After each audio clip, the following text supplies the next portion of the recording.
Most people think cemeteries are silent, peaceful, empty. But what if I told you the real activity begins after midnight? What I witnessed while working in cemeteries at night changed everything I believed about the unseen world. And once you hear the truth, you will never look at the night the same way again. Most people believe cemeteries are places of silence. They imagine stillness, cold wind, maybe the sound of leaves moving across old stones. But what I discovered during those long night shifts shattered that illusion forever. Because the first lie people believe about cemeteries is that nothing happens there after dark. That lie is dangerous. My shift usually started around midnight. That was when the gates were locked, the streets outside became quiet, and the world assumed the cemetery was finally asleep. But that was the moment when the atmosphere began to change. You could feel it. Not something you saw immediately, but something you sensed. The air would grow heavier, almost like pressure.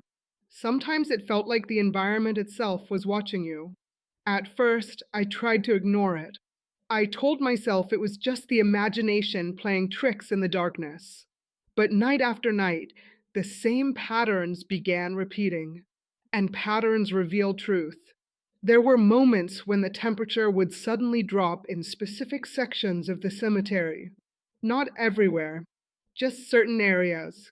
You could walk 10 steps and feel warmth, then suddenly cross an invisible line where the air turned cold and dense. It felt unnatural, almost territorial. And that was the first moment I realized something important. Places hold spiritual history. Every cemetery carries layers of emotion, grief, pain, unfinished stories. And where human emotions run deep, the spiritual realm often draws near. You may not realize it, but environments saturated with sorrow become spiritual battlegrounds. And cemeteries hold more sorrow than almost anywhere else on earth. Night after night, I walked those paths, checking gates, inspecting headstones, making sure no one was trespassing. But sometimes it felt like I was not the only one walking. There were moments when footsteps echoed behind me, even though no one was there. Moments when shadows moved where no light should have been shifting. Moments when a sudden wave of unease rushed through my body for no logical reason. You might think that sounds like fear, but what I felt was different. It felt like awareness. Because when you spend enough time in spiritual environments, your senses begin to sharpen. You begin noticing things others ignore. You begin recognizing moments when the natural world overlaps with the spiritual one. And cemeteries at night sit exactly on that boundary. There were nights when cars would slowly drive past the cemetery and then stop. They would park outside the gates for long periods of time. Sometimes people stepped out, sometimes they didn't. But the pattern became obvious. They were not there to visit graves. They were waiting, watching, timing something. At first, I assumed it was curiosity, but one night proved me wrong. Around 2:45 in the morning, I noticed three figures approaching the far edge of the cemetery fence. They moved quietly, deliberately. They were carrying bags. That moment changed everything, because what they did next exposed a truth that most people never imagine. They began placing objects along the fence line, small items, candles, pieces of cloth, strange symbols drawn into the dirt. They were not mourning, they were performing something, a ritual. And suddenly the pieces started connecting in my mind. The strange atmosphere, the specific areas where the air felt heavy, the late night visitors who never came during the day. This place was not only a burial ground, it had become a spiritual intersection.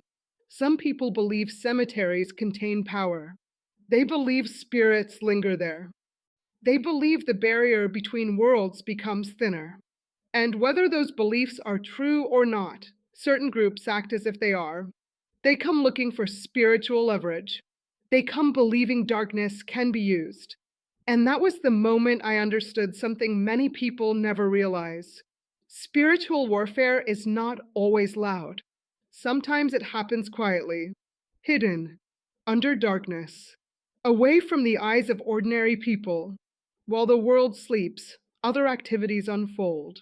And cemeteries often become locations where those activities take place. But here is the truth most people misunderstand: darkness only operates where people are unaware. Ignorance is its greatest shield. Because once you recognize what is happening in the spiritual realm, you gain something powerful: authority, discernment, protection. Those individuals performing rituals believed they were accessing power. But what they did not understand was that spiritual authority does not come from graveyards. It does not come from candles or symbols drawn into dirt. True authority comes from alignment with truth and light. Still, that night opened my eyes to something deeper. The cemetery was not just a place where the dead rested. It had become a meeting point, a place where certain people attempted to interact with forces they barely understood. And that realization forced me to watch more carefully. Because once you see something once, you start seeing it everywhere. Patterns appear. Secrets begin revealing themselves. And what I witnessed in the weeks that followed became even more unsettling. Because those rituals were only the beginning. Something else was happening in cemeteries at night. Something many people never talk about. Something that explains why certain hours feel heavier than others. And when you hear the next truth, you will understand why some nights in those places felt charged with invisible tension. After witnessing those late night rituals, something inside me changed. I stopped walking through the cemetery like a routine guard. I began observing, watching patterns, tracking the moments when the atmosphere shifted. And slowly, a disturbing rhythm began revealing itself. Not every hour of the night felt the same. Midnight felt quiet. 1 a.m. felt calm. But there was a window of time when everything changed. Between 2:30 and 3:30 in the morning. If you have ever woken up suddenly around that time without explanation, you may understand what I mean. Because during those hours, the cemetery never felt normal. The air grew heavier. Sounds carried farther. Even the silence felt different. You would walk past rows of graves that looked completely ordinary during the evening, but during that window of time they felt charged, almost like the environment itself was holding its breath. At first, I thought it was psychological, maybe fatigue, maybe my mind reacting to the darkness and isolation. But the events that followed proved it was more than that. One night, at exactly 3:07 a.m., the wind stopped suddenly, completely, not slowed down, stopped. The trees froze, the grass stopped moving, and the quiet became so deep it felt unnatural. Then something happened that made my pulse jump. I heard movement behind one of the mausoleums. Slow footsteps, not the quick movement of an animal. Deliberate steps, human pace. I walked toward the sound expecting to find someone trespassing. But when I rounded the corner, no one was there. Nothing, just rows of stone walls and shadows. But the feeling did not disappear. That pressure remained, almost like an invisible presence had passed through the area moments earlier. And that was when a deeper understanding began forming inside me. Certain hours of the night have always carried spiritual significance. Across cultures, across belief systems, across generations. Many refer to 3 a.m. as a moment when spiritual activity intensifies. Some traditions call it the hour of spiritual confrontation. Others see it as a moment when darkness attempts to operate while most people sleep. Whether someone believes those traditions or not, the patterns were undeniable. During that window of time, the cemetery felt different. And it was not only the atmosphere, it was the visitors. On multiple nights, cars appeared near the cemetery between 2:45 and 3:15 a.m., always during the same time window, always quietly. Sometimes they stayed for only 10 minutes, sometimes longer. but the pattern repeated often enough to raise questions. Why that specific hour? Why not midnight? Why not earlier in the evening? Because certain people believe specific moments carry spiritual influence, and they choose those moments carefully. But here is the truth many people do not understand: darkness imitates power. It pretends to control moments, places, and rituals. But true authority never depends on a clock. Real spiritual authority does not wait for 3 a.m. It operates at any moment. Still, the activity during those hours revealed something important. There are individuals who believe the night gives them access to unseen forces. They seek graveyards, abandoned places, locations tied to death and sorrow, because they assume those environments strengthen their practices. But there is something they misunderstand. Places connected to death are not sources of power. They are reminders of humanity's fragility. And when people attempt to manipulate spiritual forces in those locations, they often invite consequences they never expected. During my weeks working there, I saw people arrive confident, bold, almost arrogant. But sometimes they left differently, uneasy, rushed, like something unsettled them. And that revealed a deeper truth. When people attempt to interact with the unseen world without wisdom, they step into territory they cannot control. The cemetery taught me something powerful about spiritual awareness. Darkness thrives where people are uninformed, where they believe the night belongs to something evil, where fear controls their thinking. But the moment you understand your authority, the fear disappears. The cemetery no longer feels threatening because you realize something important. No location belongs to darkness, not a graveyard, not a night hour, not a lonely road. Darkness only occupies spaces where people surrender their awareness. And once awareness rises, its influence collapses. That realization changed how I walked those paths at night. I stopped feeling watched, stopped feeling uneasy, because the moment you stand in truth, the environment around you changes. Confidence replaces fear, clarity replaces confusion, and suddenly those midnight hours lose their mystery. But there was still one question that remained unanswered. Why did certain rituals keep appearing around the cemetery? Why were those individuals so determined to perform their practices near graves? The answer revealed something deeper about human belief, something connected to desperation for control. And what I discovered next exposed a reality many people never think about. Because cemeteries are not only visited by mourners, sometimes they are visited by people searching for spiritual shortcuts. And those shortcuts lead to dangerous places. After weeks of watching the patterns unfold, a disturbing truth became clear. Not everyone who enters a cemetery at night comes to mourn. Some come searching for power. That realization did not happen all at once. It unfolded slowly, one strange discovery at a time. At first, it was small things, objects left behind, items that had nothing to do with visiting the dead, burned candles, pieces of paper with symbols drawn across them, small jars buried near the edges of certain graves, sometimes pieces of food, sometimes cloth tied into knots. These things appeared in different areas across the cemetery, always placed deliberately, never random. And once you begin noticing these things, you realize something deeper is happening. Because rituals always leave traces, they leave patterns, and those patterns reveal intention. The individuals performing these acts believed the cemetery offered them access to something supernatural. They believed death created a doorway. They believed spirits lingered. They believed certain graves carried energy that could be manipulated.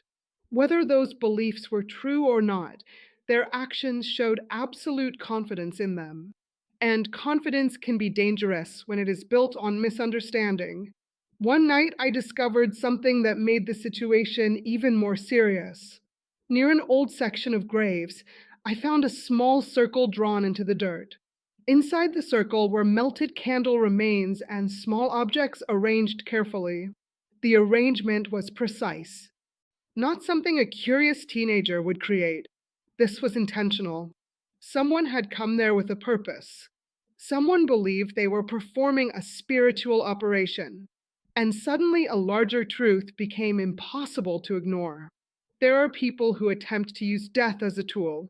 They believe places connected to human loss contain spiritual leverage. They think they can call on unseen forces, command them, direct them. But the spiritual world is not a machine you can control with rituals. And that misunderstanding leads many people into dangerous territory. Because the moment someone tries to manipulate unseen forces, they step into a realm they do not fully understand. And that realm always demands a price. But here is something important you need to understand. The cemetery itself is not the source of darkness. It is only a location, a place where human actions occur, just like a city street, or a house, or a forest. What brings darkness into a place is human intention, human choices, human desire for control.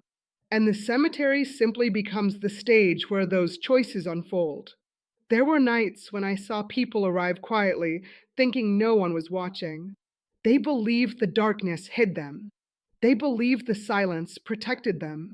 But what they did not realize was that the spiritual realm sees everything. Nothing done in secrecy remains hidden forever. Every action creates consequences.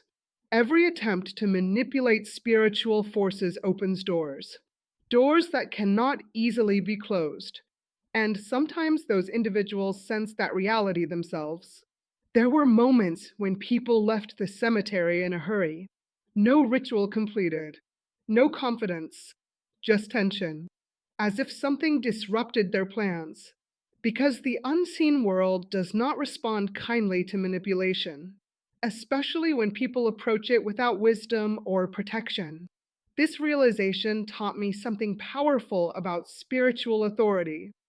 People searching for power in graveyards are often the same people who feel powerless in life. They look for shortcuts. They look for hidden methods.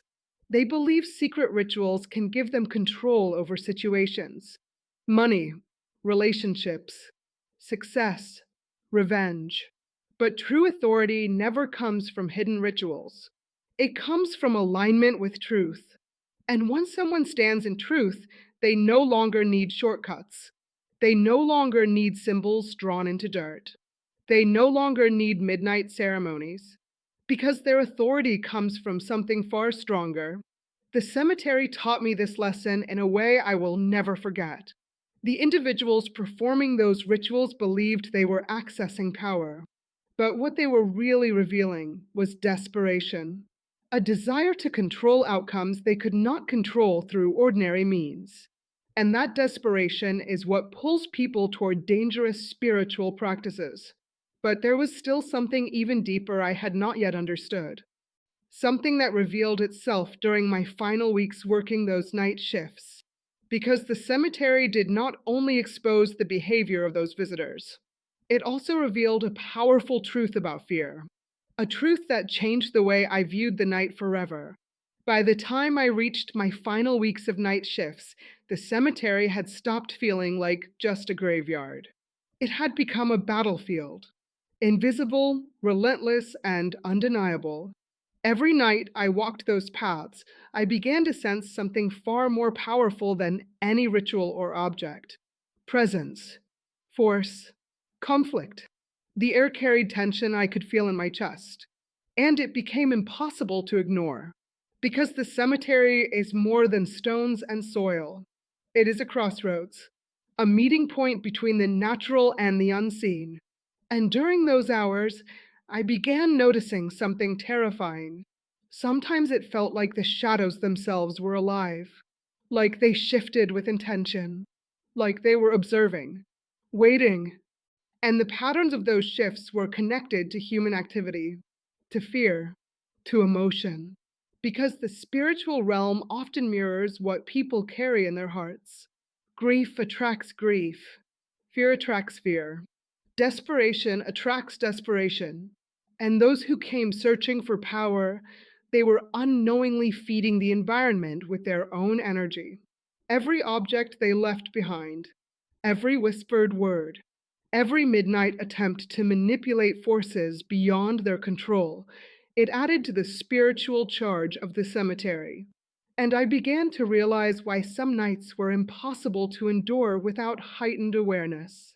Because spiritual forces respond to energy, intentions matter. And every moment you spend in ignorance, you expose yourself. But here is the most important revelation I can share with you: awareness is the weapon, discernment is your shield, faith is your armor. Once I understood that, I could walk through the cemetery with clarity, without fear, without hesitation, and I began seeing things differently. Figures that had seemed threatening became warnings. Shadows that had seemed sinister became signs to pray. Every strange occurrence became a signal to strengthen my spiritual position, to claim authority where ignorance would have left me vulnerable. And what I witnessed in those final nights revealed the ultimate truth about spiritual battles. They are not always loud. They are not always obvious. They happen quietly, invisibly, beneath the surface of ordinary life. They happen where fear controls people, where darkness exploits inattention, where souls are unprotected.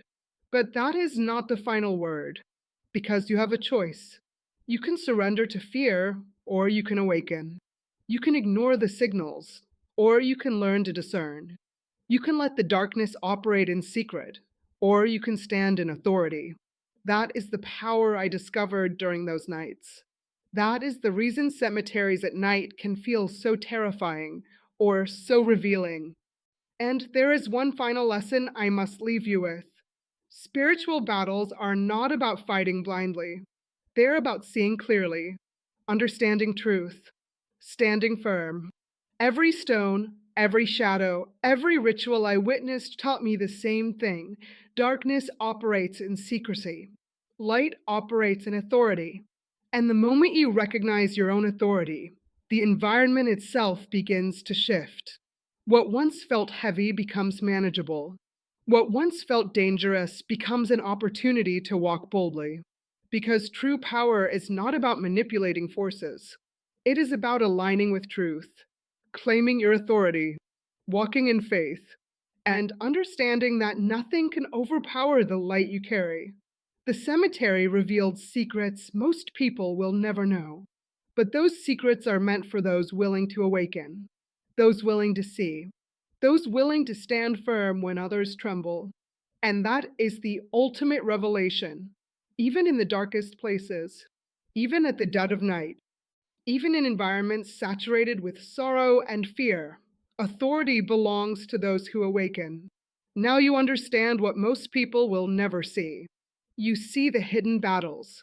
You see the forces at work in silence. And you know the truth. Darkness only thrives where awareness is absent. But you are awake now. You carry authority. You carry light.